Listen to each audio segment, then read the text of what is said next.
Good evening. Thank you for joining us. We're passing around a sign-up sheet, so feel free to fill that out. We really appreciate it.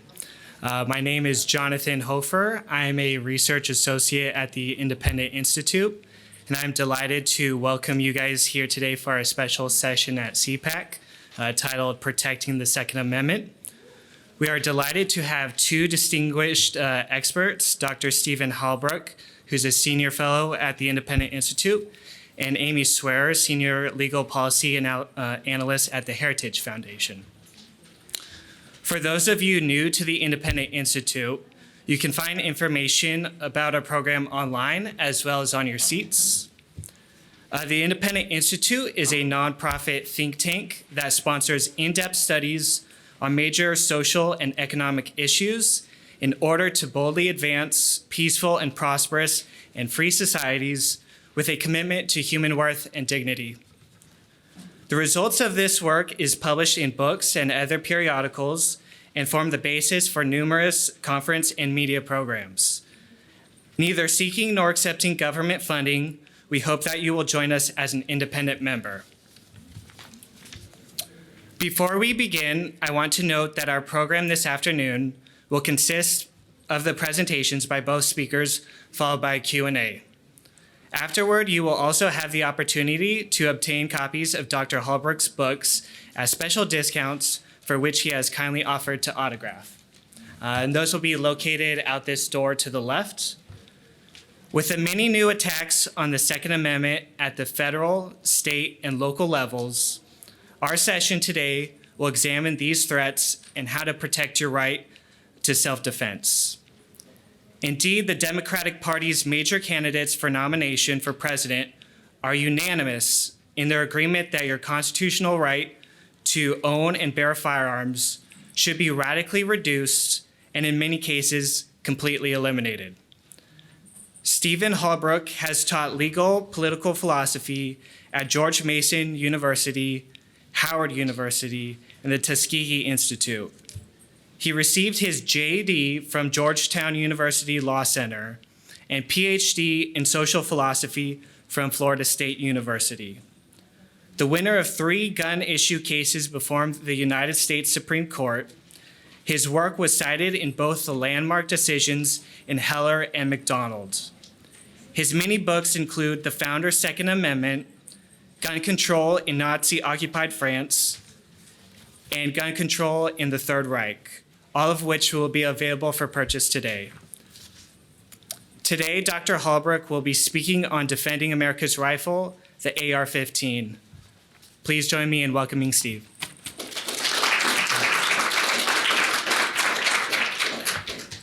So thank you very much, Jonathan. We're beset by lots of propaganda terms in our society, and this issue in particular. So there's a term I'm not going to use but once today, I think. It's assault weapon. Like, that is such a derogatory term. They might as well have called these rifles they want to ban murder weapons or anything like that. And then they have positive terms geared toward their issue or their side of the issue. A couple weeks ago, I spoke at Penn Law, and they had somebody from every town for gun safety. And I asked him, where can I sign up for one of those gun safety classes that you guys offer? And he had no response to that. But what I want to talk about is the Second Amendment and the proposed and real in some states bans on rifles that are commonly possessed throughout the United States. We just dodged the bullet about 10 days ago in Virginia when our Senate committee voted against a ban on these rifles. There were 4 Democrats who I'm proud of for their votes who voted against it. But what is the real issue? I mean, we're talking about a constitutional right. The Second Amendment provides that the right of the people to keep and bear arms shall not be infringed, and has a prefatory clause, a well-regulated militia being necessary to the security of a free state. So, I mean, look at the key terms. The right of the people, keep and bear arms. Arms, hello. rifles, pistols, shotguns. That's the main arms in our society. It would also include blunt weapons and edged weapons, which are more historical, obviously. So that's the issue. Now, for many years, starting in about the 1960s, you had an invented theory of the Second Amendment that the right of the people to keep and bear arms really meant the power of states to maintain militias like the National Guard, and there was no specific individual who had any right.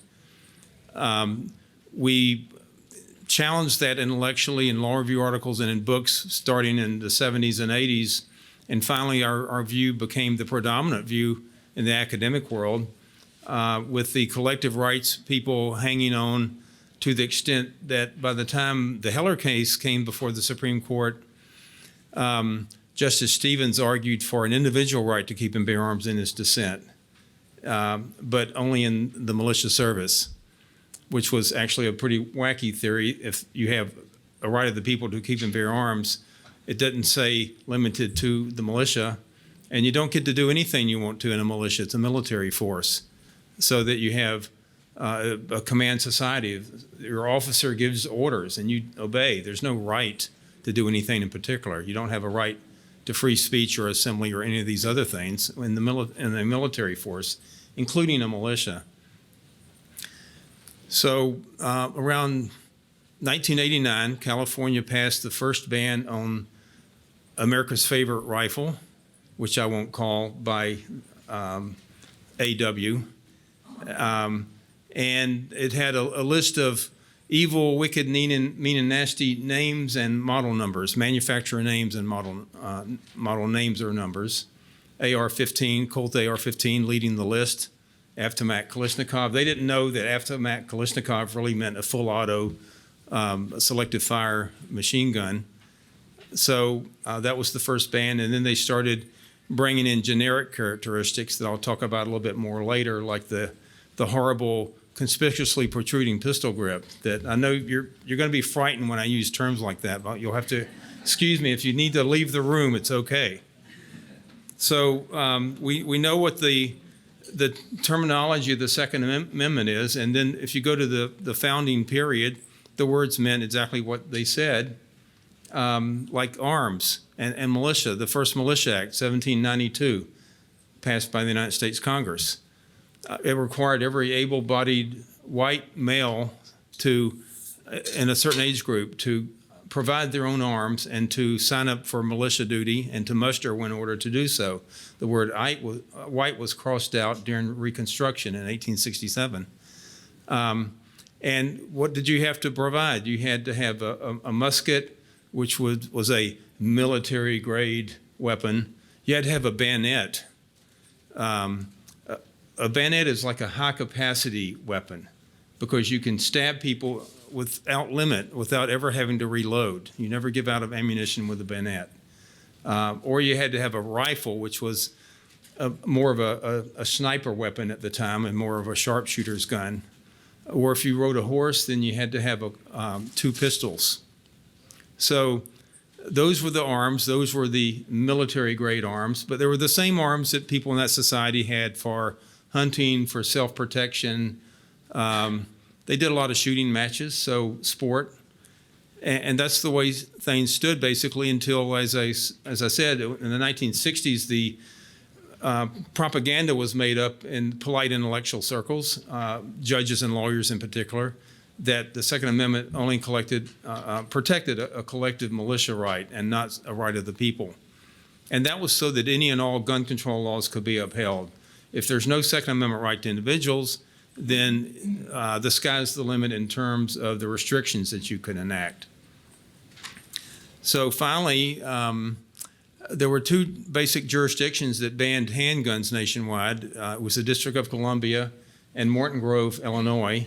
Finally, Chicago got around to banning handguns as well, and several other Chicagoland localities. And so the Heller case comes along and challenges that. And lo and behold, when the case got to the D.C. Circuit invalidated the ban. D.C. was horrified, and they thought, well, this should not happen to us. You know, we're special. And so they decided to file a cert petition with the U.S. Supreme Court. And mind you, they were urged not to do that by their anti-gun colleagues from states like New York and California and other places. Like, don't go to the Supreme Court. What if they uphold the D.C. Circuit? And that's exactly what they did. But nobody knew what was going to happen. It was kind of like Russian roulette on both sides. Nobody knew how Justice Kennedy was going to vote, for example. And I was in the oral argument that day, and having filed an amicus brief on behalf of a majority of members of the U.S. Congress. And so the first time Justice Kennedy spoke, his mouth slowly opened and time stood still because nobody knew what he was going to say. Because you always figure you can try to gauge where a justice is going to go by the questions they ask. And he asked the attorney for the District of Columbia, Walter Dellinger, well, weren't the settlers people who needed to have guns to protect themselves from criminals and Indians and grizzly bears? So never mind, there were no grizzly bears east of the Mississippi. What did that indicate about his thought? Obviously, he intended the Second Amendment to mean an individual right. And so people in favor of the D.C. ban, their hearts sunk when he asked that question. Because we figured, our hearts were lifted because we figured that that our side would prevail. And the same thing happened on the last day of the session when the court announced the opinion.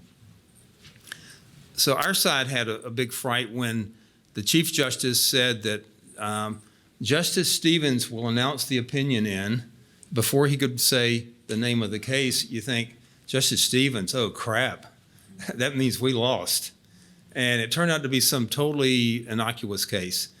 But when he said, Justice Scalia will announce the opinion in District of Columbia versus Heller, then we knew we had won, and the other side knew the game was all over. So pertinent to our discussion today about the AR-15, by the way, nobody's taking names. How many of you have an AR-15? Like, I'm hoping if you don't have one, if you don't have one, you need one. So no, well, yeah, more than 10. Okay. And in fact, I don't know whether any of you bought yours about 10 days ago because that was right before the vote in the Senate committee in Virginia when it looked like they were headed toward a ban, but the ban that was not to be, at least for now. So the interesting part about the Heller case was the test that Justice Scalia formulated for what arms are protected by the Second Amendment. And it was basically the kinds of arms that are commonly possessed by law-abiding people for lawful purposes. Very simple. And handguns were obviously within the contours of that formulation. So Justice Scalia had a number of other really important parts of the opinion. We don't have time to go into all of that, but he said this is a no-brainer. We don't have to have a level of scrutiny or some kind of judicial test for how we decide whether a violation of the right to keep and bear arms is a violation of the right to keep and bear arms. If it's a violation, this law is invalid. Justice Breyer wrote a dissenting opinion saying that, well, the legislature needs to balance this way and balance that way, and they always balance it in one way. Imagine saying that in a First Amendment case about free speech. And then you get around to Justice Stevens' dissent, and he said, well, you have a right to bear arms in the militia, and that's all. So that wasn't going anywhere. So the district spokespeople went out in front of the Supreme Court when the decision was handed down and talked about how much harder they were going to make it on gun owners than even before. And they said, well, of course, the decision is incorrect. The Supreme Court just got it wrong. And so they did a couple of things. They made it more difficult to register guns in the district than ever before because you had to register all guns. And then they banned what they should have called America's favorite rifle, because I'm not using the term they used, because I'm sick of that term because it's meaningless and it's their propaganda, not ours. So we thought, hey, this could be a really easy litigation to bring. We brought a case, came to be known as Heller 2, and we challenged this new ban mostly on rifles, because the Supreme Court had just said that the kind of arms that are protected are the ones commonly possessed by lawful people for lawful purposes. So we got production figures for the AR-15, and it was, at that point, I think a conservative estimate might have been about 4 million. I'm not really sure. Now it's probably 6 million or 7. I don't know. Nobody really knows. But it's the most popular rifle in the United States today. So we thought, well, surely, it's a no-brainer. The court said commonly possessed arms are protected. This is commonly possessed. What else do we have to show? So our district judge said, well, the police said this is an extraordinarily dangerous weapon. And they said about the magazine ban that, if you have to reload after 10 rounds are used up, then that gives police officers a more chance to get the bad guy. That was a superficial opinion, but we argued, well, it's a fundamental right, and fundamental rights in our jurisprudence get top priority. You use strict scrutiny to look at any gun ban or any ban of any type when that's the standard of judicial review. And the court had even, and Heller used the term fundamental right twice. And our district judge said, well, they didn't use the word fundamental right enough. That's only twice. And so I'm not going to consider this a fundamental right, and I'm going to uphold everything that the D.C. did based solely on the city council's findings that these guns are so horrible and dangerous. So we go up to the D.C. Circuit, and we thought, surely we'll win there because of the Supreme Court's formulation. And lo and behold, that court said, yeah, they're commonly possessed by law-abiding people for lawful purposes. We meet that. But nonetheless, there's always a catch.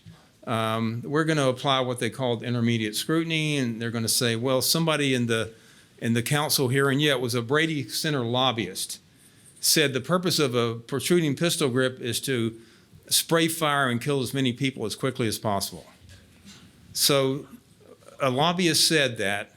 We had evidence from national experts and Army or military experts that the purpose of the pistol grip was simply the design of the rifle. It's got a straight line stock. So you know the vocabulary. It's a straight line stock. It comes straight back, so you have to have the pistol grip. If you had to grip it like that, that would be exceedingly uncomfortable. And you want to have comfort when you shoot a rifle because you want to hit the target. And so that wasn't good enough. We had sworn evidence in the case about the purpose of a pistol grip and the other features that were banned. And that was not good enough because the judge did this balancing test. It was Judge Doug Ginsburg. And he, in 2-to-1 opinion, upheld the ban. So we did get a dissenting opinion. And would anybody like to guess who the dissenting judge was? Maybe some of you know. His initials are BK. Brett Kavanaugh. So he wrote a dissenting opinion, and he said, we clearly meet the Supreme Court's test. Common use, law-abiding citizens, lawful purposes. Self-defense, hunting, sporting use, target shooting. We should win. At that time, Judge Kavanaugh was not that well known, and so for my own part, I kind of forgot about him until the spring of 2 years ago, was it? And I wrote a law review article about why our side should have won, and that's what you do when you lose a case. How many of you are lawyers, by the way? Is anybody here? You ever done that? You lose a case, you should have won. Go write a law review article. That'll show them. So anyway, when Judge Kavanaugh got the nomination, that was just a super day. And we don't have the court hasn't accepted a case at this point on this issue on America's favorite rifle, but hopefully they will. So then came along the day that Heller was decided. It was already, all the complaints were drafted to file against Chicago and the other Chicagoland jurisdictions that had handgun bans. And so there were two major sets of litigants. The Mcdonald group and the NRA group, and cases were litigated. A lot of the local jurisdictions repealed their ordinances because they didn't want to have to pay the legal fees to defend them. And everybody figured the handwriting was on the wall anyway. With Heller decided, it looked like the Second Amendment was going to be held to apply against the states and localities through the 14th Amendment. And that's exactly what the court did in the Mcdonald decision. Part of that analysis was the 14th Amendment was adopted primarily to do away with the black codes. And these were reenactments of the slave codes. And these provisions said that imposed all kinds of legal disabilities upon African Americans, even those in the antebellum period who were free blacks and were not slaves. And the one important for our purposes was to carry a gun, you had to get permission of some kind of authority.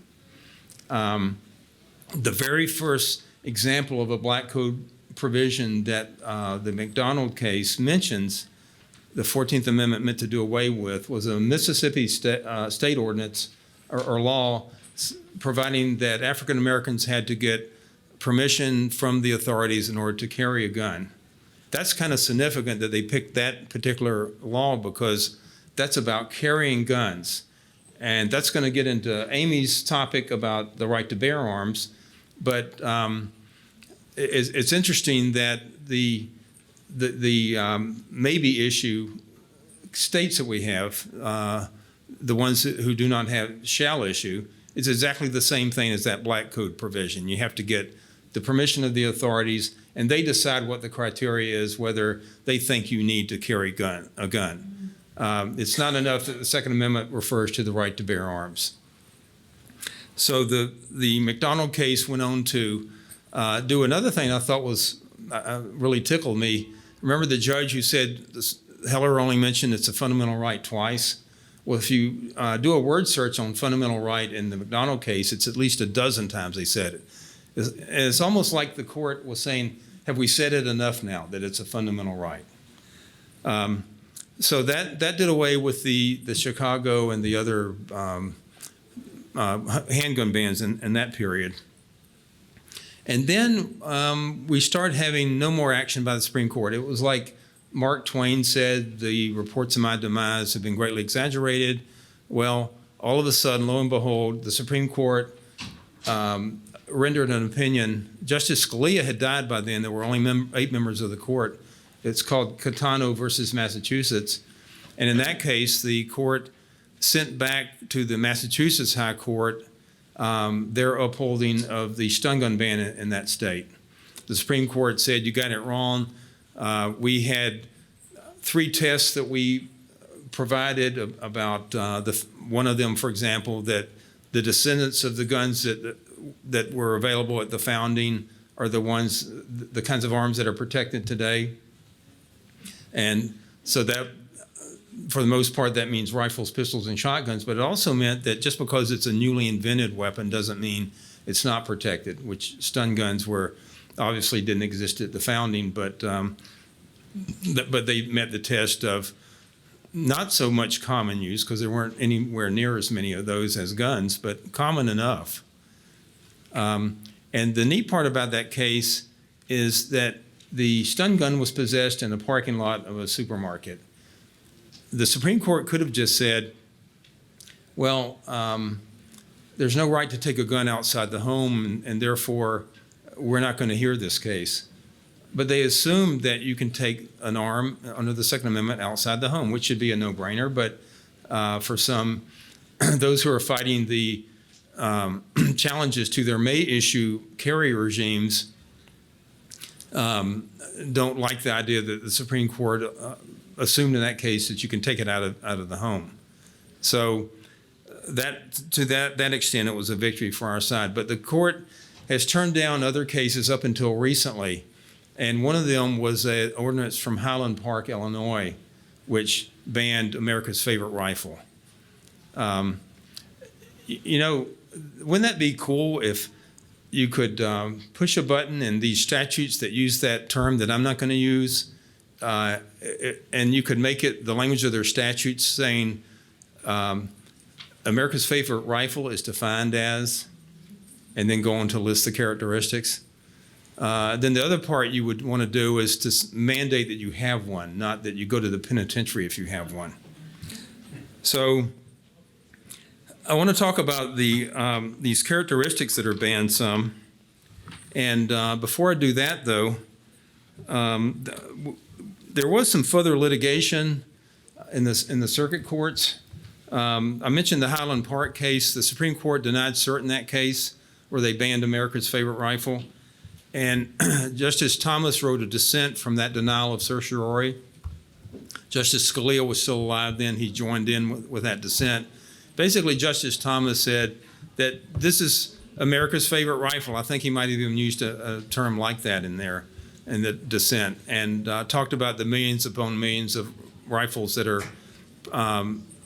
there and that are in the hands of lawful civilians in this country.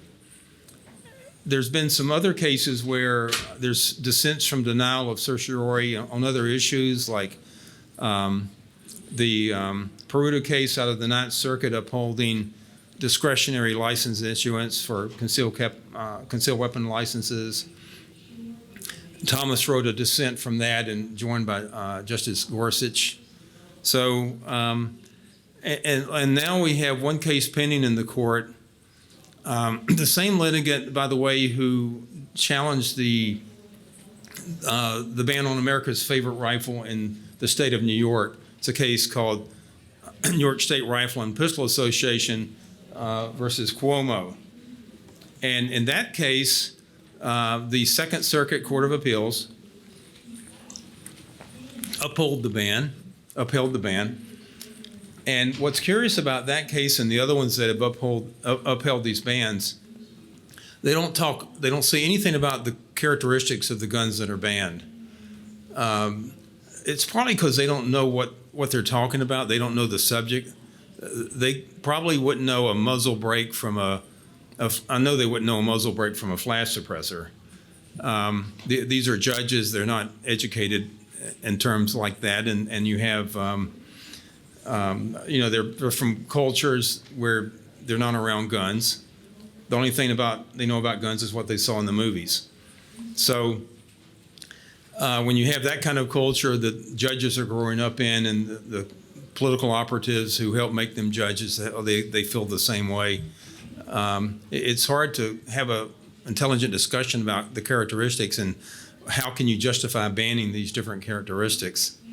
So the Second Circuit renders this, 60-page opinion with less than one paragraph discussing the characteristics that are banned. And so how can you justify banning these characteristics? You would think that would be a hot topic for a judicial decision that's upholding a law being challenged as unconstitutional, but not. But what they did do is about 85 times in the opinion use the propaganda term, the AW term. So instead of talking about what's being banned, they just keep using that in every other sentence, it seems like. And that's their way of persuasion. This shows what great jurisprudence we have as judges, that we can use that term over and over and over without end. And we can avoid the subject at issue, what's actually being banned. And then that gets upheld. There was no cert petition filed after that decision, by the way, because Justice Scalia had died, and it looked like at that point it was a 4-4 divide at the court. That a new justice had not been appointed yet, and so it was no point in filing a cert petition, particularly if it might make bad law. Now, this same New York State Rifle and Pistol Association filed another lawsuit on another subject, and that was New York City banned taking your gun out of your home. So in New York, you can get a carry permit only if you're somebody really special. Like the application says that commoners need not apply and deplorables really need not apply. You're not going to get a carry permit unless you're really, contribute to the right people or whoever, or do the right bribes. But you can get a premises permit. It might take 6 months and you might have to pay $800. But what the heck? It's only a right that's in the Bill of Rights. So, but if you get a premises permit in the city of New York, you cannot take the gun out of the home. So a lawsuit was filed, and one plaintiff said, well, I want to take it upstate to my upstate second home. And another one said, I'm going to take it to a shooting range or a shooting match. But there was an affidavit filed by a retired police officer, saying that this would be endanger public safety if you allowed people to take locked up, inaccessible, unloaded guns in their car trunk from their home in the city to some other location. And the Second Circuit said, yeah, that makes sense. Like, here you have the right to bear arms in the Constitution, and here you have some ex-cop saying that this would endanger public safety. Whoa, that's good enough for me, said the judges. So they upheld that, and you probably know the story since then. The city tried to weasel out of that and try to make the case go moot. Argument was held in the Supreme Court on December 2nd, and most of the argument was about mootness. So the antis really want that topic to go away. They do not want the Supreme Court to decide any Second Amendment case, because not only would they invalidate a law like that, but they would also give guidance for other cases and give further guidance for how you determine these gun bans or these other restrictions that are so onerous. So now I want to talk about characteristics. I guess I could ask one more question. How many of you have put together a kit, like an AR kit? Well, they're really fun.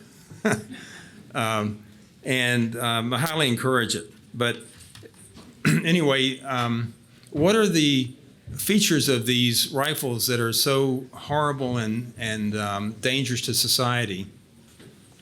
And my favorite one has always been a pistol grip that protrudes conspicuously beneath the action of the weapon. And again, if there's any like faint-hearted people, you better leave now, because we're going to talk about other features that are extremely scary. So back before Heller, we litigated cases like challenging that definition as vague and ambiguous, violation of due process. Like a pistol grip that protrudes conspicuously. Like, anybody want to define conspicuously in terms of angles or inches? Like, what if they banned, instead of shotguns with a barrel less than 18 inches, shotguns with a barrel that's conspicuously short? And it's really in the eye of the beholder, and it's comparative, because if you had a gun barrel only that long, one that was 15 inches would not be conspicuously short. It's the same token. If you had a pistol grip, like maybe a normal one would be 4.5 inches maybe. What if you had one that was like 3 feet, a pistol grip? So maybe you got a big hand. You need a long pistol grip. So that would make the short one inconspicuous. But by and large, these arguments that we made fell on deaf ears in courts, because they're clueless what that would mean, and what the heck, it doesn't matter anyway. It's just a gun restriction. And the Second Amendment doesn't mean much. So, the judges would get laughed at cocktail parties with their friends if they invalidated a gun ban. So, why not? My favorite definition, actually, California tries to define a conspicuously protruding pistol grip. And it's one in which the web of the hand is even with or beneath the top of the trigger when the gun is held. So that's a part of the Second Amendment you didn't know about. A right to keep and bear arms except for those in which the web of the hand is below the top of the trigger when firing. So how frivolous can you get to say that something's not protected because of where the web of the hand is when you're holding the rifle? I mean, what an argument. And yet the Ninth Circuit has continued to uphold the California bans, and other courts have. I think my second favorite ban characteristic is the telescoping stock. So What's the reason for banning those? Whoa.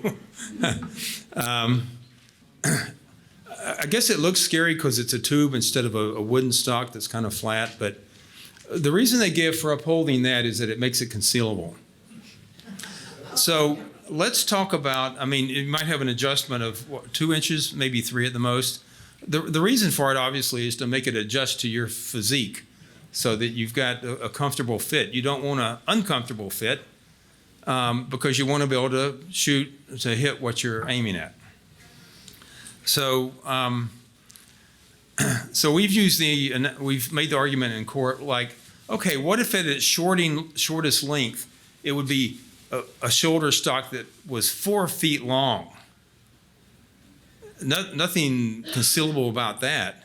You know, the stock this long and then all the rest of the barrel. But the judges' minds are so tiny they can't understand the fact that you, for example, you could set an overall length limit. It might be 26 inches. Some laws are like that on a rifle. No rifles that are under 26 inches overall length. Whether it has a telescoping stock or not, if it's at its shortest. But there's been just some kind of incredible inability to conceive of that argument, which is, it's so obvious. The folding stock is another one that's banned as a characteristic. And, but by the way, sometimes they talk about, well, these are semi-automatic and they're so dangerous and they shoot as fast as machine guns, and there's no, in fact, some courts say there's no difference. The Fourth Circuit, upholding Maryland's ban, there's no real difference between a full auto and a semi-auto. I mean, how incredible is that? But none of these laws ban the rifles because they're semi-auto. It's because they have 1 or 2 other characteristics. If it's a rifle, if it's semi-auto, if it has a detachable magazine, capacity to accept the detachable magazine, then you look for 1 or 2 other characteristics, and that's when you go to the list. So far, they haven't banned any rifles just because they're semi-auto. So to justify these bans, you've got to ask, what is it about this characteristic that makes it so bannable? And that's where, as I said, the courts never address that in their opinions. One California judge recently held a case called RUPP, R-U-P-P, versus Bessaria, I think is the name of the case. The fact that the rifles, because of these features, are comfortable and easy to shoot is the very reason California bans them. Now think about that. You can ban a rifle under the Second Amendment because it's comfortable and easy to shoot. So if that logic is true, you could make it where you could mandate restrictions where you had to have crooked barrels, you had to have uncomfortable stocks, you had to have, you can ban sights. In other words, if the whole idea is that you can ban features that make a rifle work well, then why not require little people to have big rifles and big people to have little rifles so they don't work very well for you, so they're not comfortable? I mean, the logic has gotten out that crazy. So we're going to have questions at the end. So those are some of the characteristics that are banned, and think about what this gets you. In the bill that was just defeated in the Virginia Senate committee, it was going to be a Class 6 felony to have a rifle with any one of those characteristics, or to have a magazine more than that held more than 12 rounds, and it would be a Class 6 felony. You would get a minimum mandatory sentence of 1 year in prison, maximum of 5 years. And the best analogy I can find of another crime that's a Class 6 felony is unlawful wounding, in which you cut, stab, or shoot somebody with intent to kill them. That's also a Class 6 felony. So on the one hand, you're trying to kill somebody, but you don't succeed. And that's 1 to 5 years in prison. Or you have this piece of metal that they don't like, and you hurt no one. So As I said, we dodged that bullet for now. We'll see what happens next. Then there's the other characteristics. We don't need to go into them in too great detail, I guess. A bayonet mount is another favorite. If you have the ability to put a bayonet on the end of a rifle, when do you figure was the last person killed with a bayonet on a rifle? Like 1865, maybe?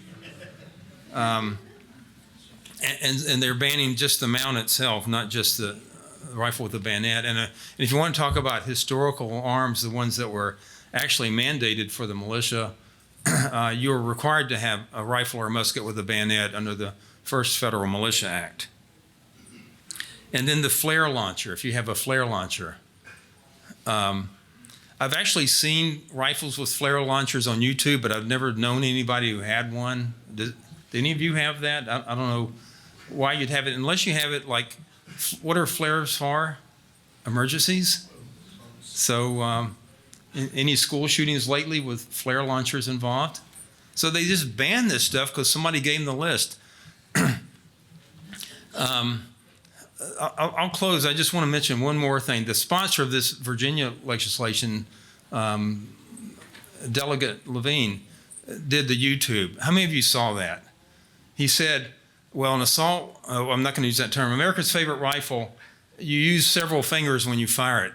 And he did this motion. He said, you fire it like this. He waved his arms around, kind of like Elizabeth Warren does. And he made some other really incredible statements, but it's all scripted. People, the anti-gun organizations gave him this list of characteristics that need banning, and he's clueless about what any of them mean.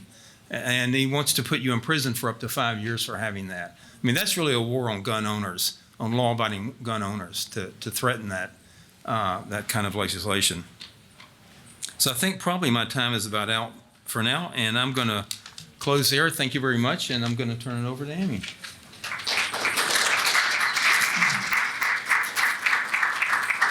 Thank you so much, Dr. Halbrook. Our next speaker is Amy Swearer, who is the Senior Legal Policy Analyst at the Edwin Meese III Center for Legal and Judicial Studies at the Heritage Foundation. She received her JD from the University of Nebraska College of Law, and she has served in the Lancaster County Public Defender's Office. She has recently testified before the Virginia Legislature's attempt to restrict gun ownership, and her talk today is entitled Bearing Arms, the Second Amendment Outside the Home. Please join me in welcoming her.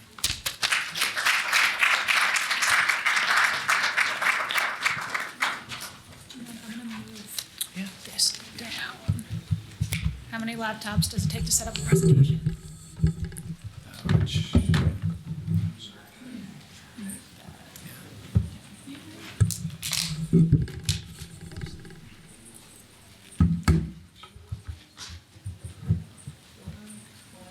Second at reach.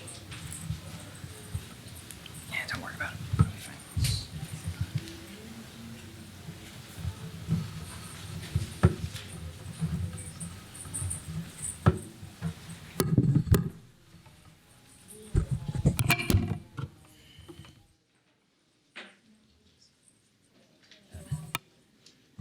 Yeah, so you should just be able to hit the space bar. Excellent. Thank you, Dr. Halbrook, and thank you to the Independent Institute for inviting me to speak today, and thank you guys all for being here. So, as I said, my name is Amy Swearer. I'm a Senior Legal Policy Analyst at the Heritage Foundation. I'm really excited to be here today. This is one of my absolute favorite topics to talk about. I'm even more excited because I get to stand here in a room both with Dr. Halbrook and with other people I know who are in here who frankly have been doing the legwork for the Second Amendment since longer than I've been alive. So I stand here today certainly on the shoulders of intellectual stalwarts, intellectual giants. And so I'm very grateful for this opportunity. So Dr. Halbrook was talking about the AR-15 and semi-automatic rifles. I'm here today to talk about the Second Amendment outside the home. Is this idea of, what are our rights in terms of bearing arms? Because when you look at the text of the Second Amendment, that's what it says, right? The right of the people to keep and bear arms shall not be infringed. And it kind of leaves us in a unique place right now with the Supreme Court. So as many of you are familiar with, in DC v. Heller and Mcdonald v. City of Chicago during 2008, 2010, the Supreme Court very clearly said you have an individual right to keep arms inside the home. It's centered on this right inside the home, but it hasn't really expanded outside of that to say, okay, well, do you have a right to actually bear arms? And so that's kind of where the battle is right now. In fact, there's a case that Dr. Halbrook referenced, this case out of New York, that deals with this sort of preliminary question. The state of New York, specifically the city of New York, said, all right, you can own a gun inside your home. If you want to take it outside your home, good luck with that. You can take it to one of 7 places that we deem acceptable, and if you do it without our permission or taking it to somewhere other than these 7 places, even if it's your own home outside of the city, if you have a second home, if you go on vacation, you have to leave it in your home. You can't carry it. And so this is sort of this preliminary test of what are our rights. And to give you a little bit of background, I think there's a little bit we can glean from where the Supreme Court might go here. It sort of gives you a hint into this battle. So in District of Columbia v. Heller, again, that had to do with handguns inside the home. But the Supreme Court, in explaining this right to keep and bear arms, sort of in dicta, said, look, there are some restrictions that we will consider presumptively lawful, and it hinted at this idea of like these longstanding regulations, what it called longstanding regulations on carrying arms in what it called sensitive places like schools and Capitol buildings and government buildings. Those are presumptively lawful. Now, no one really knows what that means, and if it's presumptively lawful, can that presumption be overturned? But again, what gun control advocates have done is say, look, okay, the Supreme Court said that these are presumptively lawful, and because it's presumptively lawful in some cases, we can ban it everywhere. So what I want to do today is actually go through the history of sort of debunking this idea of the Second Amendment doesn't protect this right outside the home. I think one of the main sort of threads of argument you hear from gun control advocates is that there's this long-standing history in America of regulating people carrying guns outside the home. And so because it's long-standing, because states have been doing this since the beginning of the Republic, of course we can continue to do it. So I hope to go through that a little bit today and to get wrong laptop. And so to give you an idea of what the plan is today, I'm just going to tell you exactly what I'm going to tell you. So the first thing we're going to go through is what is the history of public carry laws in the United States. I think what you'll see is that there's actually a pretty double standard history. We're going to get into some of the racial undertones underlying, unfortunately, a lot of these public carry laws. But the reality is that carrying outside the home goes hand in hand with citizenship. It's always been considered that way. And so we're going to dig into that history. And then we're also going to take that and we're going to look at the current impact of some of these restrictive public carry laws. So again, as Dr. Halbrook kind of hinted at, lots of different states have lots of different laws regarding public carry, and some of them are very, very restrictive. So I want to look at the impact of that and what that actually looks like in reality when we are making it so restrictive and so difficult for people to bear arms outside the home. And then I want to look at, what is the impact of when we actually uphold that right of bearing arms outside the home? Because again, if you take the Second Amendment in context, this is the security of a free state. Talks about this idea of the security of a free state. And so I want to look at public carry and this idea of, are we securing a free state when we allow people to carry outside the home? And I think most of you would agree the answer is yes. Before we begin, I'd also just like to point out, I am very stoked. There are a lot of women in here, and that makes me very excited. So thank you all. Okay, so let's start with this first idea, what is the history of public carry in the United States? And again, I talked about this double standard.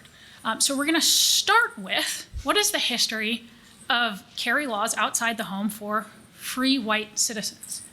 And the reality is free white citizens in this country not only had a right to carry for self-defense outside the homes, but in many places throughout the history of this country, you actually had an affirmative duty to carry outside the home, and not just for militia duty. So what you hear sometimes from gun control advocates is, yeah, you could carry outside the home, but it was mostly, when you had to muster for militia duty, you had to carry a rifle outside the home for that. But other than that, people just didn't carry outside the home. We restricted it all the time. And it's simply not the case. And so I want to follow this line of reasoning all the way back to, if you're familiar with the Statute of Northampton from I want to get this date right. It's 1328. So what gun control advocates will do is they'll point to this statute going all the way back to English common law. And they'll point to this and they'll say, well, this shows us that there is this long-standing history of banning the carrying of firearms outside the home. So I'm going to read you this statute, and you're going to hear it, and you're going to be like, am I reading Chaucer to you? So remember, this is 1328. So this is what the statute actually says. It says that no man, great nor small, of what condition soe'er he be, except the king's servants in his presence and his ministers in executing the king's precepts, or of their own, and such as may be in their company assisting them, and also upon hue and cry for arms to keep the peace, and the same in places where such acts happen, be so hardy to come before the king's justices, or any of the king's ministers doing their office, with force and arms, nor bring no force in a fray of the peace, nor go nor ride armed by night or by day, in fairs, markets, nor in the presence of justices or ministers, nor in no part elsewhere, upon pain of forfeit of their armor to the king and their bodies to prison of the king's pleasure. Now, I know a lot of you just heard that, again, thinking, what is this, Chaucer's England? Because this is 1328. So basically, what this statute does is it creates what we would consider today this idea of brandishing firearms in public. So never mind that our Second Amendment isn't based directly on 14th century common law, especially 14th century common law created by monarchical edicts.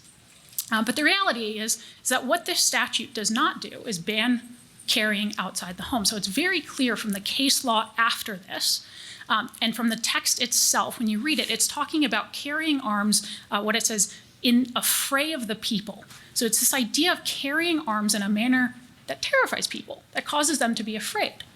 In other words, it's exactly the type of criminal statutes we already have on the books today, where if I were to go out just waving my guns at people, threatening to shoot them, we'd all agree that's not a legitimate use of carrying my firearms, whether it's considered terroristic threats, whether it's considered brandishing, in some cases it's considered assault, that these are criminal acts. And so it's these statutes that are actually sort of the modern day versions of the Statute of Northampton.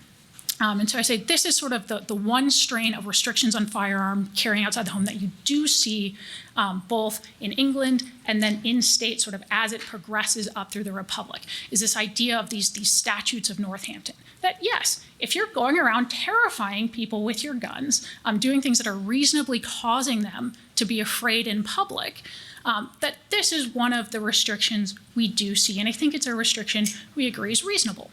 But what that does not translate into is saying that we have a long-standing history of simply banning guns and the carrying of guns outside the home. And I think where you see this too is when you actually look at the states that enacted these types of statutes early in the Republic, these carrying in the affray, these bans on that type of thing. How did they actually explain these statutes? So again, one of the states that had these was North Carolina. And we actually look at an 1840 case, State v. Hundley, where the Supreme Court of North Carolina explains, what does it mean to go carrying into a fray? This is what State Court of North Carolina actually says. It says, the carrying of a gun per se constitutes no offense. For any lawful purpose, either of business or amusement, the citizen is at perfect liberty to carry his gun. It is the wicked purpose and the mischievous result which essentially constitute the crime. He shall not carry about this or any other weapon of death to terrify and alarm, and in such a manner as will naturally terrify and alarm a peaceful people. In other words, again, yeah, if you're carrying a gun peaceably, that's perfectly fine. That's acceptable. This is, and it talks about later in this case, this is their right under the state constitution, which mimic the Second Amendment. But what you can't do is use your guns to terrify people. And so again, that's one of the few exceptions to this general rule of being able to carry your gun outside the home. And the second sort of, I guess, strain of laws that you will see is that sometimes early on, some states did favor certain modes of carry over others. So for the first 25 or so years of this nation's history, so after the ratification of the Constitution, no state had a general prohibition on either concealed or open carry. So again, that means you were able, if you were a free white man, to carry outside the home. There were no restrictions on this whatsoever.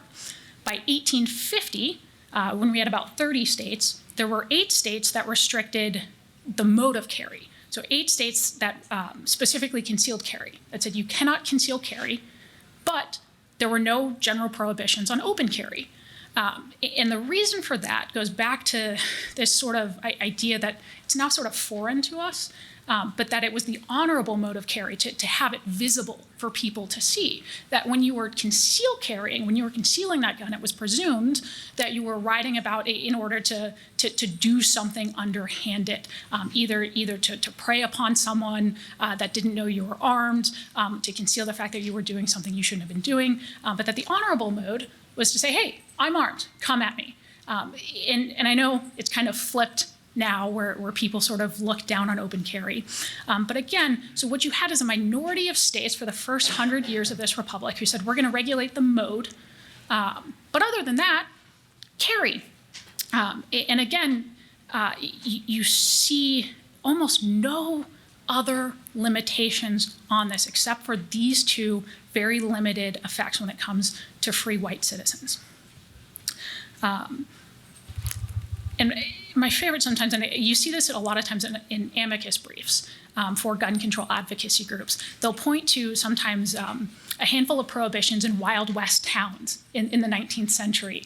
And they'll point to these, say, look, these Wild West towns, sometimes not even in states, but in what were then still territories, when you had a lot of cowboys coming in, sometimes they'd say, okay, look, there are saloon districts you can't carry guns into. And I think they generally point to, I think, like 10, I'd hesitate to call them cities. They say, look, okay, so this shows that this is a longstanding prohibition. I forget who it was. It might actually have been Dr. Halbrook, but I know people have actually gone back and looked at the population of these cities at the time, and they flipped it. And what they've said is, you can't look at this and say, oh, well, this shows that most places were carrying or were prohibiting carrying outside the home. What it shows is that almost no one was prohibited from carrying outside the home. I think the largest city was Lincoln, Nebraska, which today doesn't even, I did my law school in Lincoln, Nebraska, great city, still doesn't crack the top 50 in terms of population. So for the vast majority of Americans, free white citizens, carrying outside the home was absolutely a thing that was never prohibited. Now, I think one last example I'm going to show to sort of make this point, because I want to hammer this home. What you'll hear gun control advocates say is, well, yeah, so people had guns, but it wasn't common for them to carry. So they may have been allowed to carry, but again, unless they were going to militia service, they weren't actually carrying outside the home. So I want to use an example from here in DC, just across the river, which today is notorious for what? It's very strict gun laws. So been recently reading a book by Joan Freeman called The Field of Blood, where it goes through some of literally the congressional fisticuffs that were happening on the floor of the House and Senate in the 19th century. And some of these passages blew my mind, because what it shows us is just how far from reality that this idea of, oh, people never carried outside the home. The framers, the founders, earlier generations, they had no idea what would happen if people carried outside the home and how dangerous it would be. It shows just how bunk and absurd that really is. So the author of this book writes, in 1845, during a Giddings anti-slavery speech, so an anti-slavery speech on the floor of the House by an anti-slavery advocate, in what may rank as the all-time greatest display of firepower on the floor of the House of Representatives, Representative Dawson, clearly agitated, vowed that he would kill Representative Giddings, and he cocked his pistol, bringing 4 armed Southern Democrats to his side, which prompted 4 Whigs to position themselves around Giddings, several of them armed as well. After a few minutes, most of the pistoliers sat down.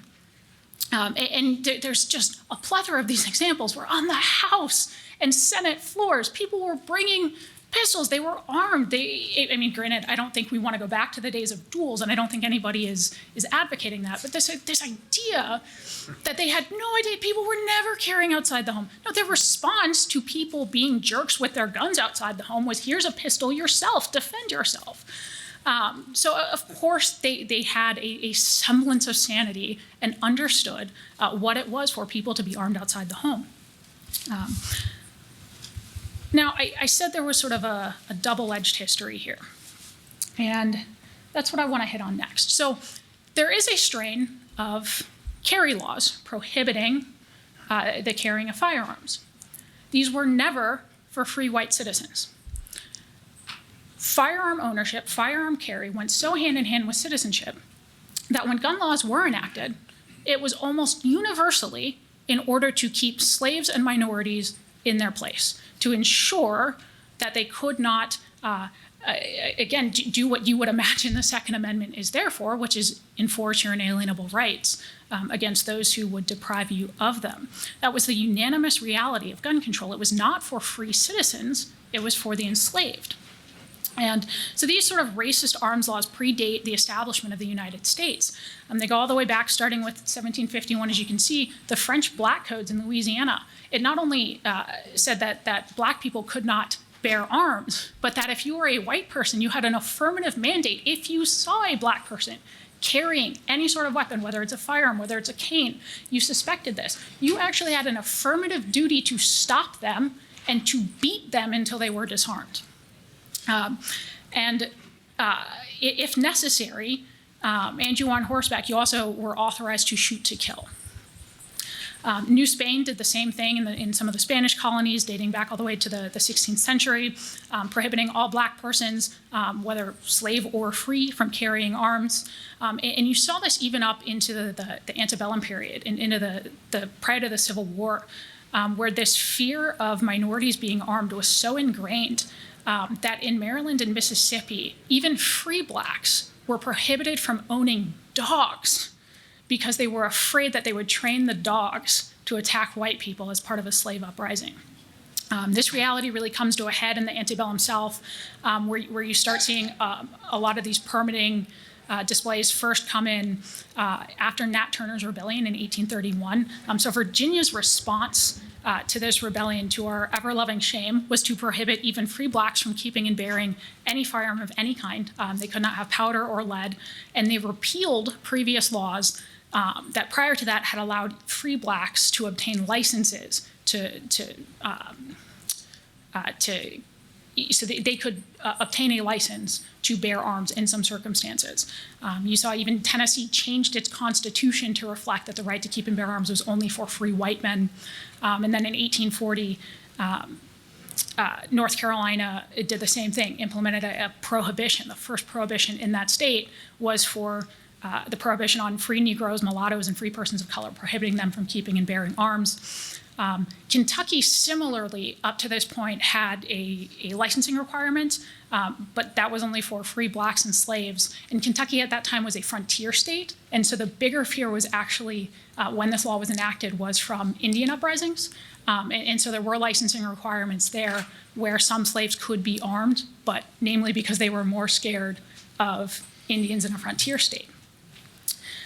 So then what happens is after the Civil War, again, as Dr. Halbrook kind of hints at here, one of the big driving forces behind the 14th Amendment was this idea of the southern states wanting to disarm Black people, of getting rid of these Black codes. Because, again, everyone recognized that hand in hand with citizenship, which was now being bestowed on the freedmen, went the right to keep and bear arms. And up until that point, your right to bear arms was only protected under your state constitution. And so, of course, in southern states where they were quite miffed at the idea of being free citizens with these now freedmen, what they said was, okay, fine, we're going to enact these Black codes. And so then we had the 14th Amendment, essentially to stop this idea of disarming freedmen with these roving bands of white militiamen who are going around, when you read the reports from the Reconstruction era, literally going around at gunpoint, forcing freedmen back into slavery. And so you have the 14th Amendment to say, no, we're setting a floor for states. This is a fundamental right. that cannot be taken away even under your state constitution. And so then what you see is this use of race-neutral language for permitting laws. So the former states of the Confederacy, many of which had recognized prior to the Civil War this right for free white men to bear arms outside the home, all of a sudden developed this very quick willingness to qualify that right. And the way they qualify it is essentially to say, okay, fine, you have to get a permit, or you can't have it, or we're going to prohibit it. But in reality, if you were black, that's only when it was enforced. If you were white, you're getting a permit easily. We're not going to enforce it.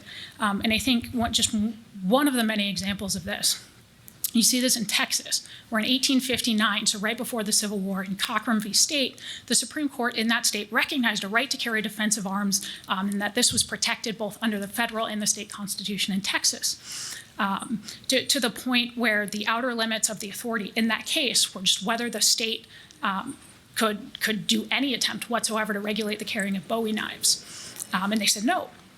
And yet by 1872, Texas had flipped, because again, now you have this fear of minorities being armed.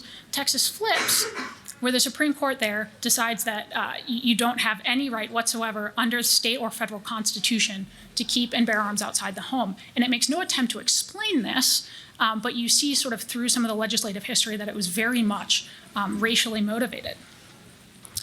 And I think to give you one more example, so Florida did the same thing in 1883. It passed a statute prohibiting the possession of firearms whatsoever, not just outside the home, but the possession generally. And so in 1941, as this law is still on the books, a man was convicted of having a handgun inside of his glove compartment of his truck. And he is a white man. And this case makes it all the way up to the Supreme Court of the state of Florida. And the state of Florida, the Supreme Court of Florida says this law is invalid. And in one of the concurring opinions, this was amazing to me. This is in 1943. This is one of the justices of the court saying, I know something of the history of this legislation. The original act of 1893 was passed when there was a great influx of Negro laborers in the state. And the act was passed for the purpose of disarming Negro laborers and to give white citizens in sparsely settled areas a better feeling of security.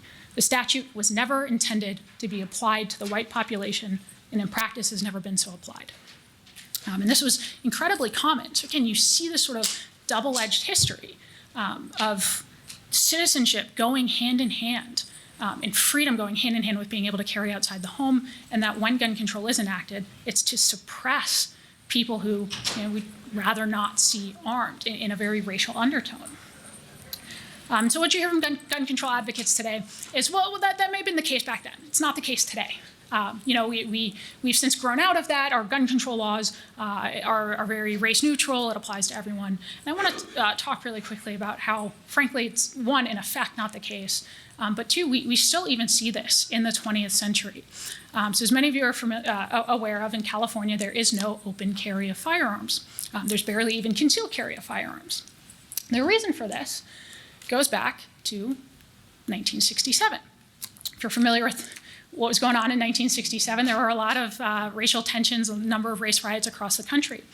And the Black Panthers in that state had started, some people refer to it as cop watching, but essentially a sort of a civil rights protest, carrying firearms publicly in the open, especially in some of predominantly Black and Hispanic neighborhoods. And they protested on the Capitol grounds in the state of California, open carrying.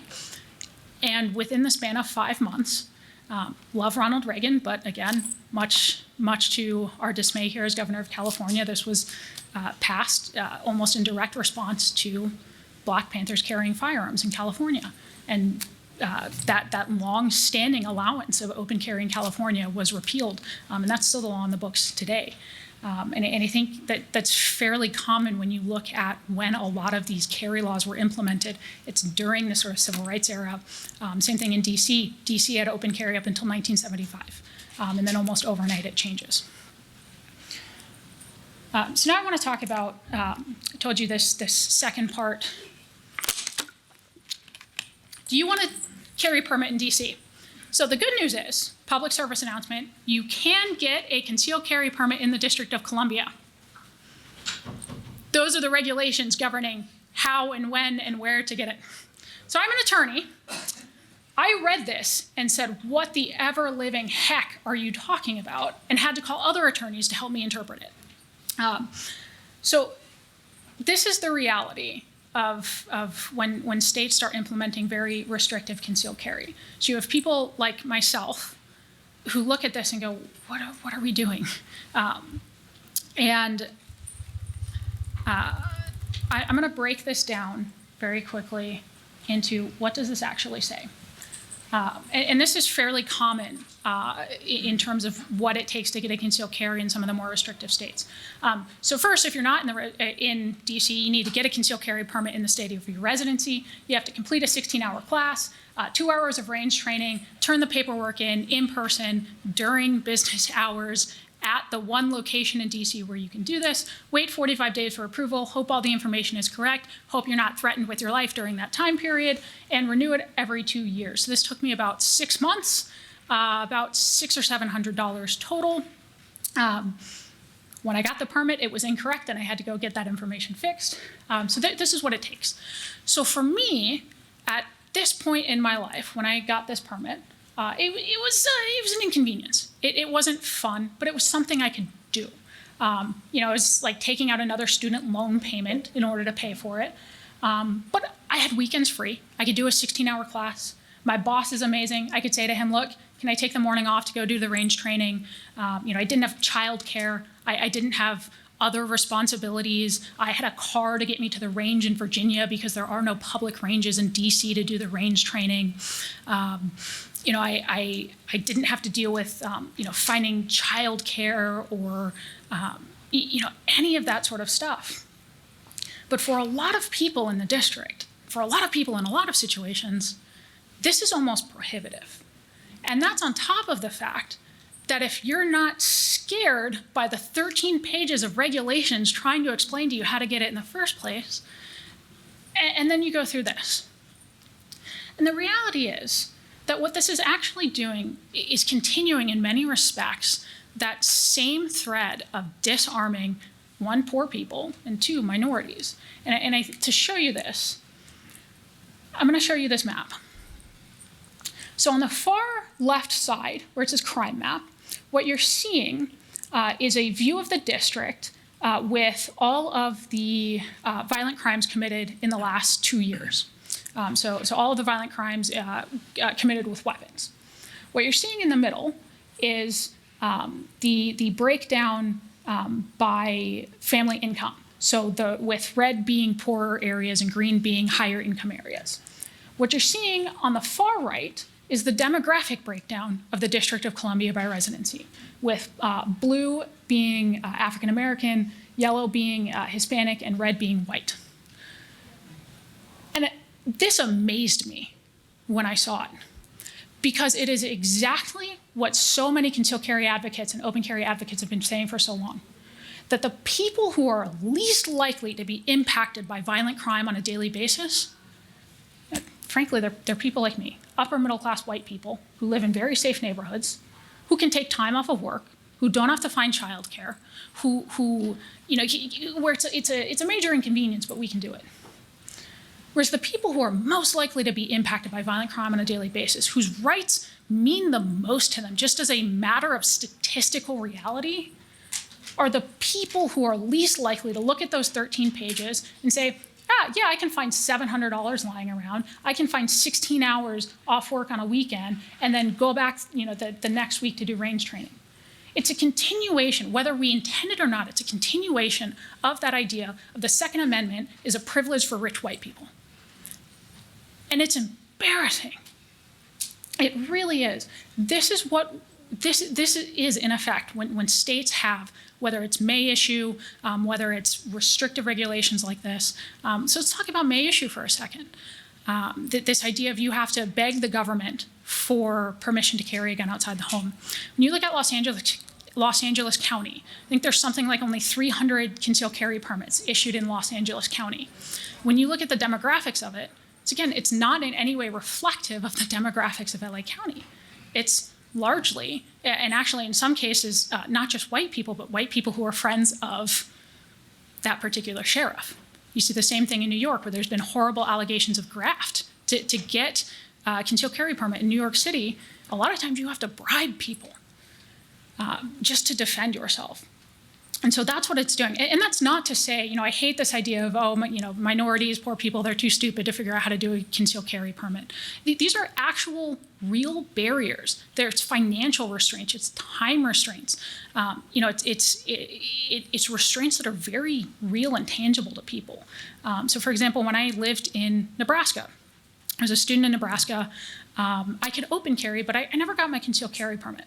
So as a broke student who would have had to take a 4-hour class and pay something like $300, my rent at the time, this is Nebraska, my rent was $300 a month. There's a month's rent for me to get a concealed carry permit that I couldn't carry on campus. And so these are the types of things that we're doing with these permitting requirements.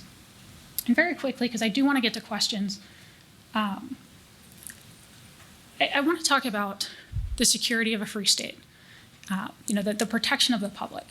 So you hear this idea from, it's been especially prominent in the last year or so from groups like Violence Policy Center, this idea of, well, we don't know who these people are, these people who are carrying in public, which, by the way, is bunk. These are people who have gone specifically to the government, who have proven that they are not felons, that they are law-abiding citizens. We know exactly who they are. That's the point of a concealed carry permit. But though they're dangerous. They're committing all of these crimes outside the home. The reality is concealed carry permit holders, people who are carrying regularly, it's about 19 million of us at this point. Statistically, some of the most law-abiding citizens in the country as a group. So when you look at the percentages of concealed carry permit holders who have their concealed carry permits revoked for whatever it is, whether it's they leave the state or they commit a disqualifying crime, it's actually a lower percentage than the percentage of law enforcement officers who are convicted of crimes and lose their gun privileges every year. And when you look at this, so this is the graph that you're looking at. Thank you, Dr. John Lott, for this graph. What it's showing is in blue, that's the violent crime rate per 10 million people since the mid-1990s. It's been going down, whereas the percentage of concealed carry permit holders, and just the sheer number, has been increasing exponentially over the last 20 years. And so this idea of when we allow people to defend themselves in public, it's putting the public in danger. One, it's objectively, as an objective measure, untrue. That is not what is happening. When you look at the stats on this, you see that depending on the year in the study, roughly between 500,000 to 2 or 3 million defensive gun uses every year in this country. A lot of those are in the home, but a lot of those are also out in public. This idea that we're endangering the public by allowing people to simply bear arms outside the home, I can't point to anything better than this graph. Like it is objectively not the case. And I do want time for questions, and I want to leave plenty of time for questions. So I think I may actually turn it over here to questions if you're okay with that.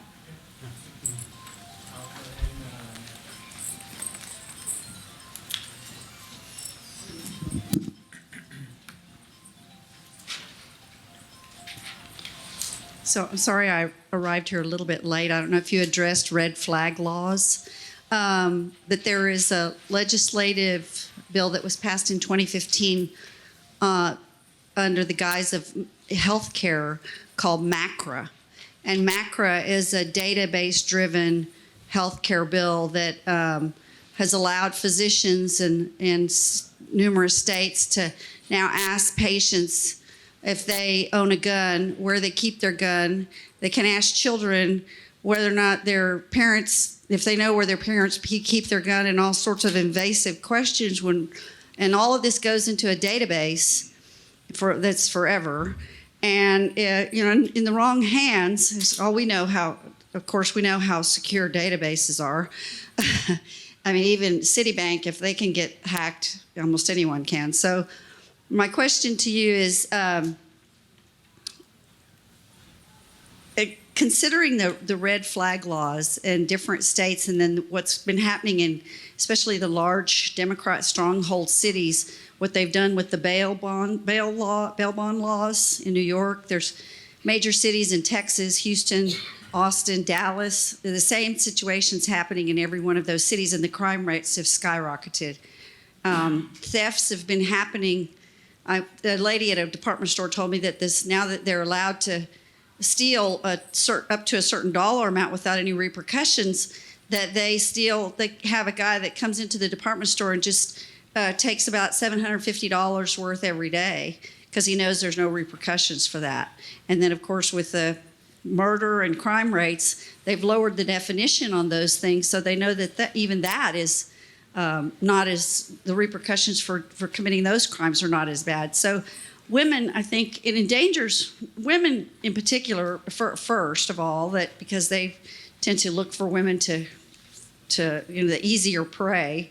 And but then, it just endangers society overall. So it's almost a catch-22 with what they're doing to make society more vulnerable, yet trying to take our guns away from us at the same time. That would alarm me. I'll see something. Do we have a second mic, or is it loud enough if we just talk from? I can't hear you back here that well. Okay. Sorry. I'll just give you this mic. Okay. Do you want to? I'll just say a couple Yeah. words. Like, I'll stand. Actually, I'll stand over here. Okay. Yeah. I'll just say something about red flag laws. We've had laws on the books a long time that are good laws about mental commitments. And if you're a person who's a danger to yourself or someone else, or that's an allegation, you need to be checked out. There needs to be a mental commitment, a screening. You need to have counsel if they're going to hold you. So most states, or probably all states, have had that for a long time. The red flag laws say, well, we're not going to necessarily help them or take them in or get them off the streets. We're just going to take their guns. And it's based on being denounced. There's an allegation that one side can make, and your guns can be seized without any opportunity to be heard at all or even noticed. So these are basic due process violations. It's gotten to be quite a fad to pass these red flag laws, so-called. But the problem with them is it deprives you of a constitutional right, and it does so through an unconstitutional procedure. And your typical judge is going to say, well, I don't want to take a chance on these allegations being true, then they'll just blame me, so I'm going to issue the order. So then they take your gun for 1 year. You might get it back after the year, or the order might be renewed. But once again, the bottom line is if it's really true you're a danger to self or others, they need to take you in for observation and see if they can help you.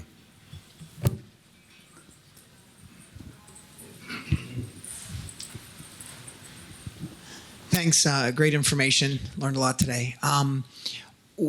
When you talk about, and it's kind of frustrating that we hear about all the new conservative judges, et cetera, but yet the anti-crowd just keeps on pushing and pushing and pushing. Can we get something, or what can we do? What can happen that gets something to the Supreme Court that then, what you mentioned earlier, Professor Halbrook, about now even municipalities aren't going to do it because they know they're going to get shot down legally. It's not worth it. They seem to be emboldened by keep on challenging and arbitrating these things in the courts. Can we get something from the high court? What would it take what would we have to win at the Supreme Court that now that will become the law of the land, and we're not going to continue to have to face these nuisance kind of things?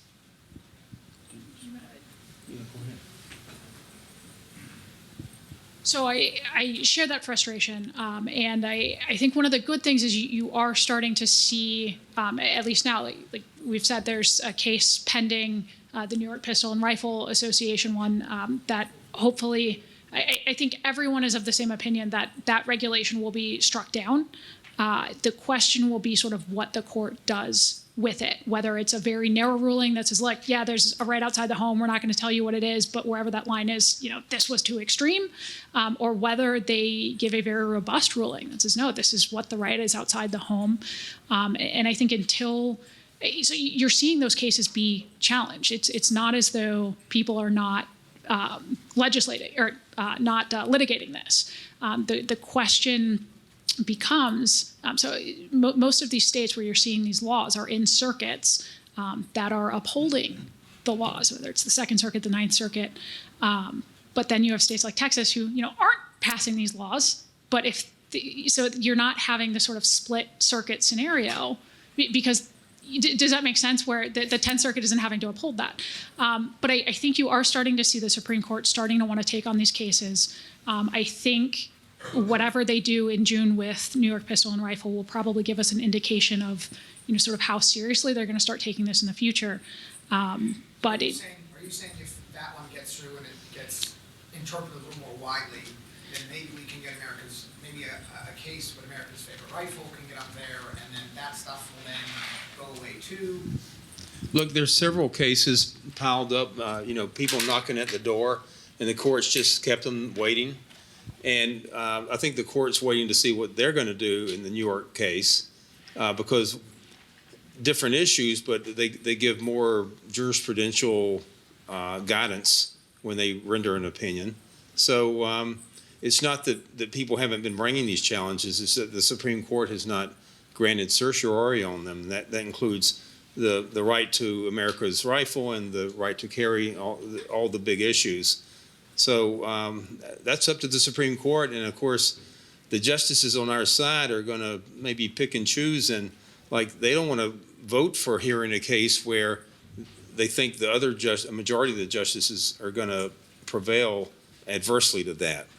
So I think the bottom line is we need some more judges, more Trump nominees up there. That would be very helpful. And it's been very helpful that there's been more judges appointed. That's been incredibly helpful, and it'll continue to be so in the future. So. So one last thought on this too, because I know that's a lot of, well, here's what the Supreme Court can do. From a more individual standpoint, I think there are things that we can do as individuals, and I think one of the primary things we can do is keep insisting on our right and in our exercise of those rights, whether it's getting those concealed carry permits, so that there are numbers for people to say, no, actually Americans are not over the Second Amendment. They are very much insisting on that right. Whether it's the sort of rallies that you're seeing. I know Virginians literally took up arms over this. But those sorts of exercises, whether it's from the sheer numerical standpoint of, no, look, people are getting concealed carry permits, people are buying these firearms, people are writing their legislators, but to keep insisting that, yeah, we are Americans, we are free citizens of this country, and we have a Second Amendment right, and we're going to insist on it. That is, I think, one of the biggest things we can do right now while we're waiting for this to work its way through the courts.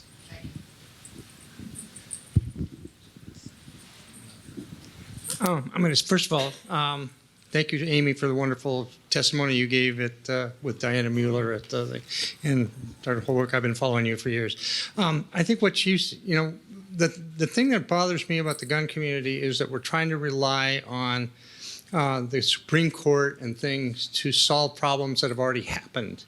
And one of the things I just spoke about in Arizona was we're creating our own problems by not getting our people out to vote and to get the right people in office, because hoping that the Supreme Court picks up a thing is a losing scenario, because we're only going to be lucky as long as we have good officers or good leadership in place. But anyway, that's my point for the day. So, and to thank you too. So.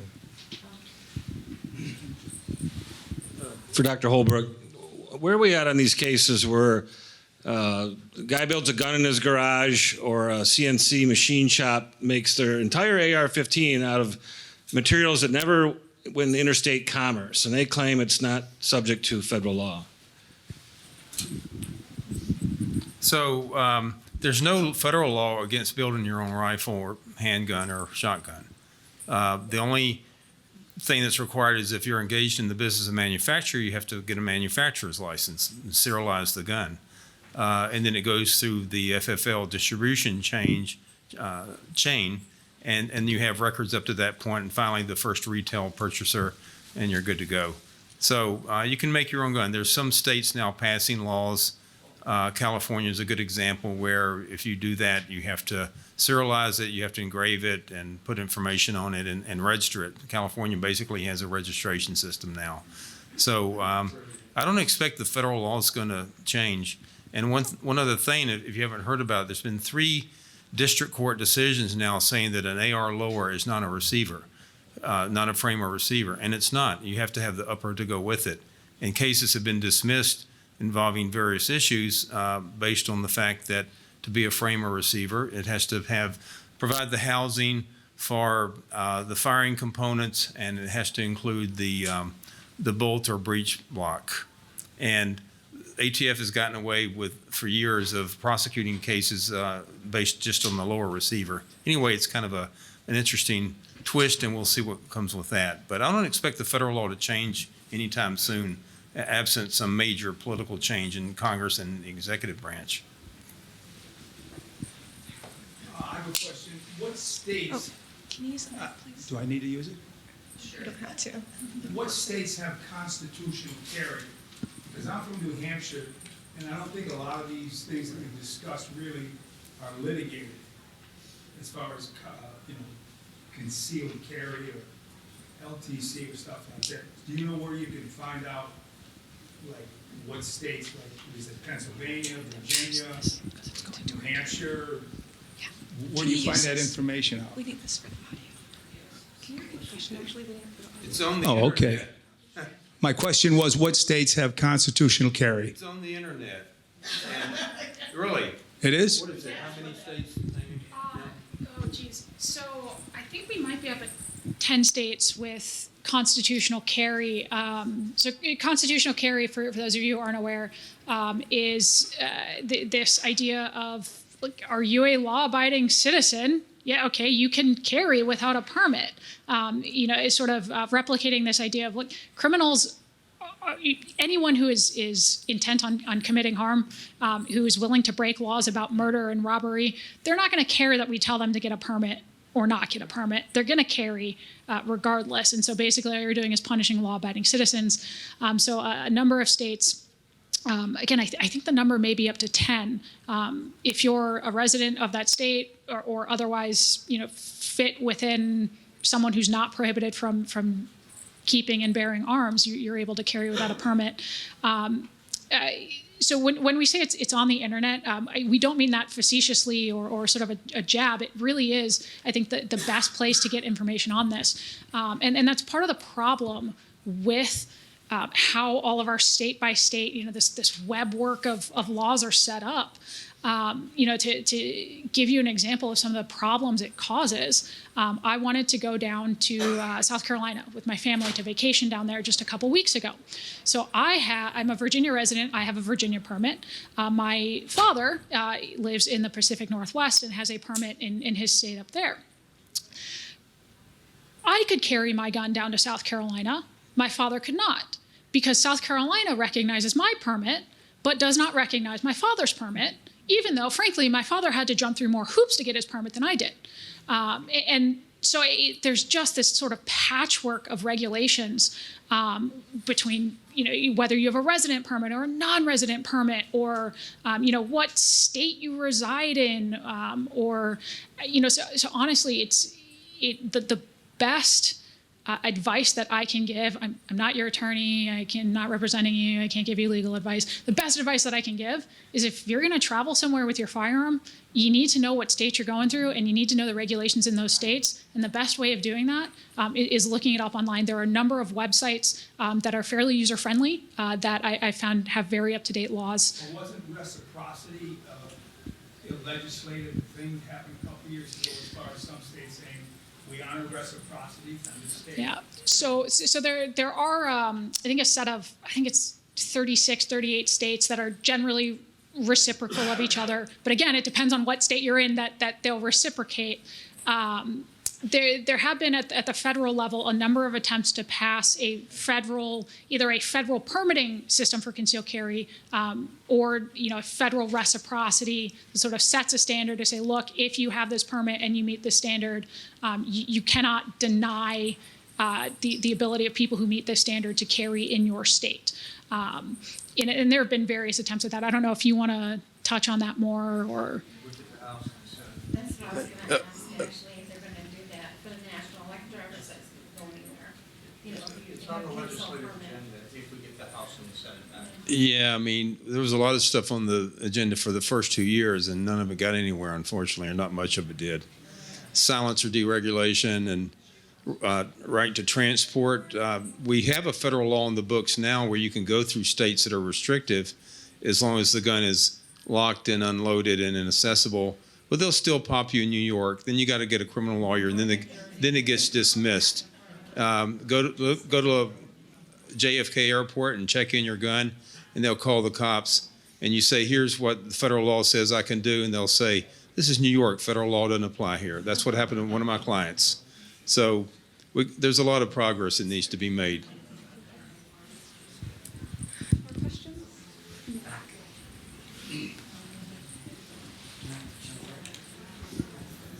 Hello, and thank you for being here today. It's been a very informative conversation that you've had with us, and it's actually caused me to think about something. Now, given the fact that we have a history that we can show demonstrably that the gun control efforts that have been pushed against us over decades have failed. We've seen consistently that items like the red flag laws, like the New York SAFE Act, we can just keep going down the line. Each and every time that they've been put forward, they've always been put forward under the thought, well, you're going to be safe now. You've lost a little bit of liberty and freedom, but now you're going to be safe. And therefore, but then if we look at the New York GIVE report, if we look at the U.S. crime in the USA by the FBI, any of the data that's out there, we see that the numbers are roughly static, if not increasing. Also, there was the Northeast University professor who also showed that has been historically correct over the last 30 years. Now, here's the thing. Given we have that history, there is a precedent to show that all these ideas they were putting forward are ineffective. And combining that with, and sadly I didn't know this before today, the black codes, which I would hope have been removed across the nation, but let's say that they have not. Can't we go at least in one state and then use that as the launching board in many states, or more importantly, on a national level, to try and say, this is a prejudice against citizens, either by race or gender or just in general, and therefore these laws are invalid, and therefore we can have them mass repealed or a major injunction over the entire country. So that's the question. I'm sorry if it's a little oddly worded, but also I'd ask, has anyone ever tried that? So, yeah, they tried it. It started basically in 1774 in Massachusetts and Virginia and other states. So in Virginia, across the river here, the last royal governor was Lord Dunmore, and he started efforts to disarm the people, as did the General Gage, who was head of the British troops in Boston. And so George Washington formed the Independent Militia Company in Fairfax County.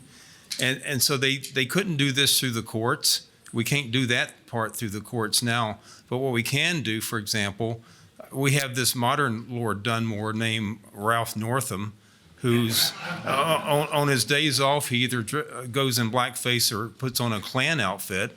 And so once he came up with all of his stuff about all the liberties we're going to take away, we've got almost every county in Virginia to declare themselves either a Second Amendment sanctuary or otherwise to support the Second Amendment and to tell the lawmakers in the General Assembly that we're not going to go along with this stuff. And so the governor said, well, you have to enforce our laws. The Attorney General did an opinion saying that you've got to enforce our laws. And the sheriffs are saying, no, we don't.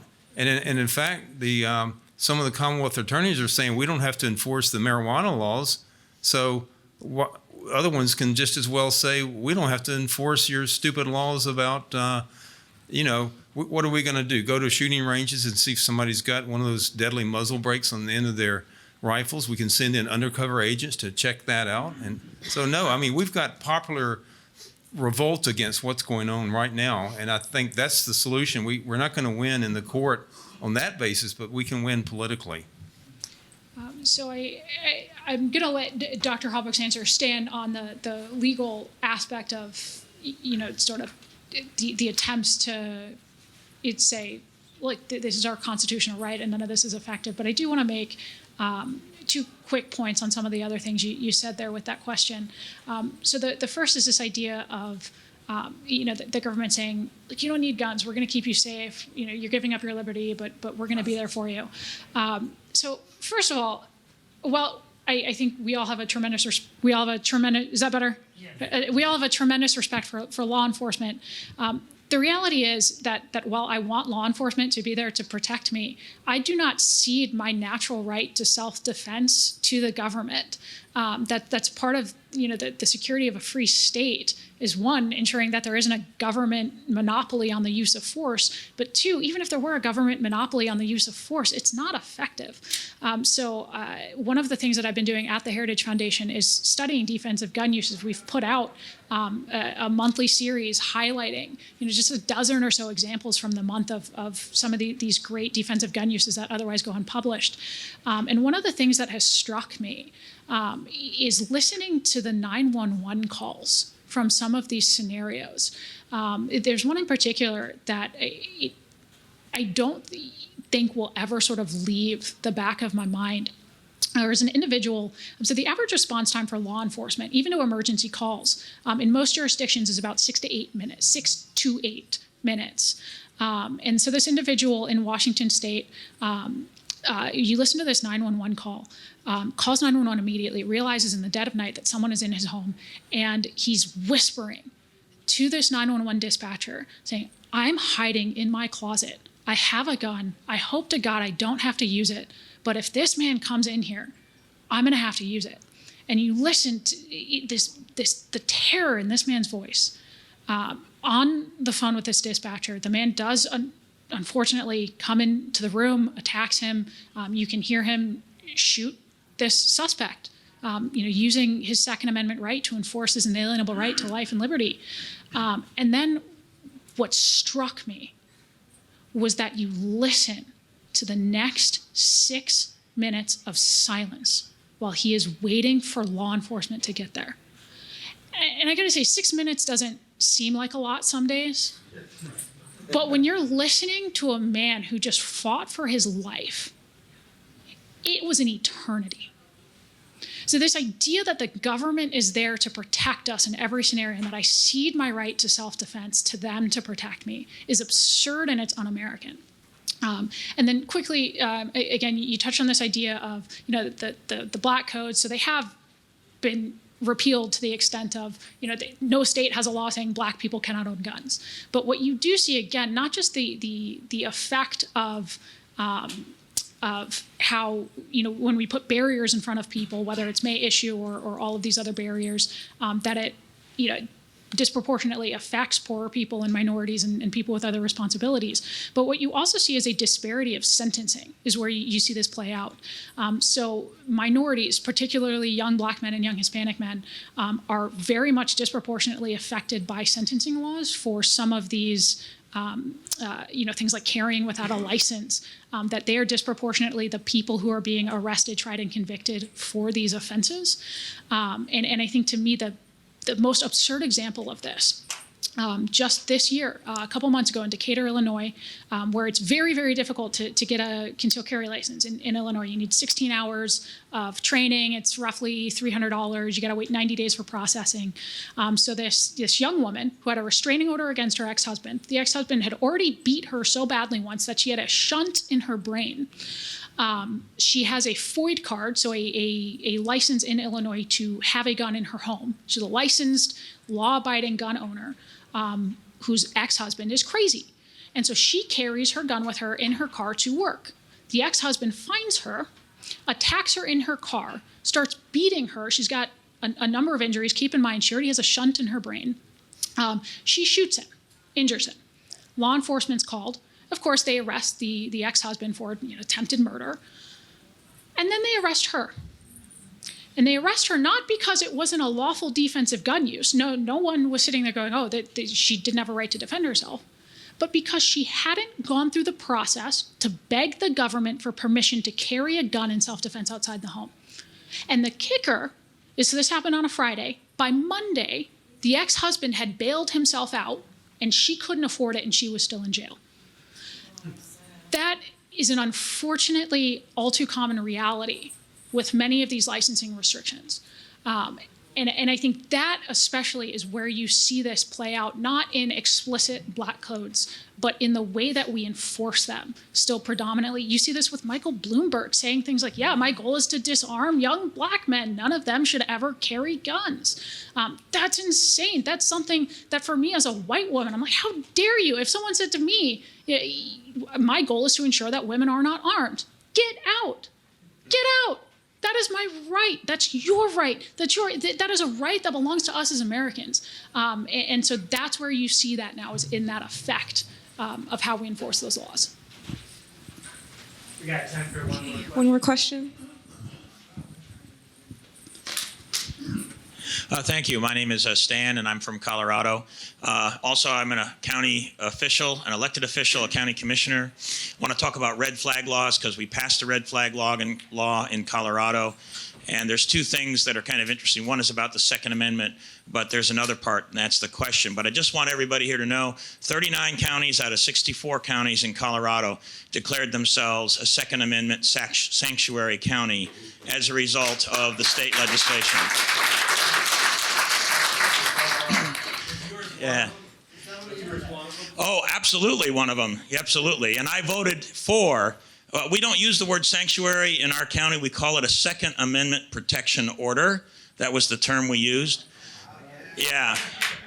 And we only have the power of the purse. So basically, anybody tries to enact that state law in El Paso County, if we have any budget connected to that organization that did that, we will defund them. That's what we'll do. That's what we have the authority to do.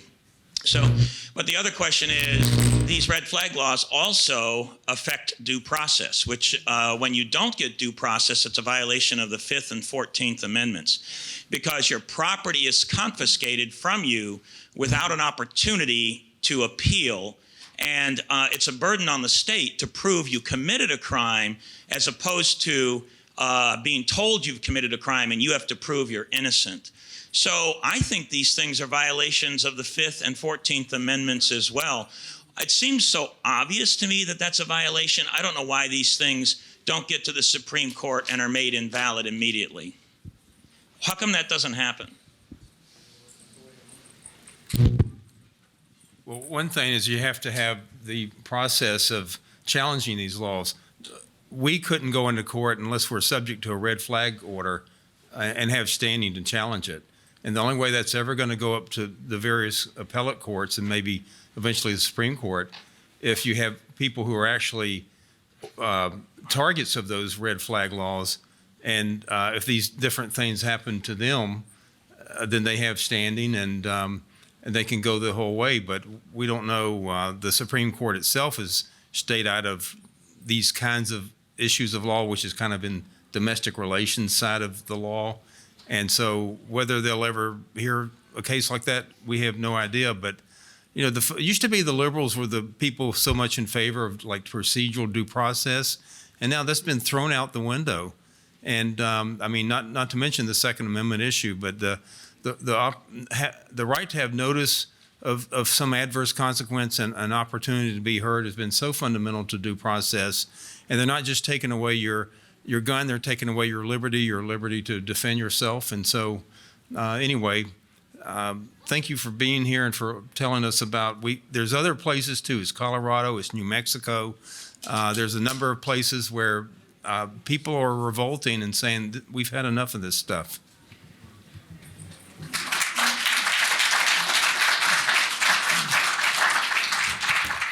I want to thank you all for being in attendance tonight. Unfortunately, we don't have the room for much longer, but I would like to invite you guys to our book table just out that door and to the left. We also have refreshments. please come by our booth, which is approximately near the Fox stage downstairs. We'll be there tomorrow. We do a daily raffle, and we have Dr. Halbrook's books in addition to a few others. Thank you.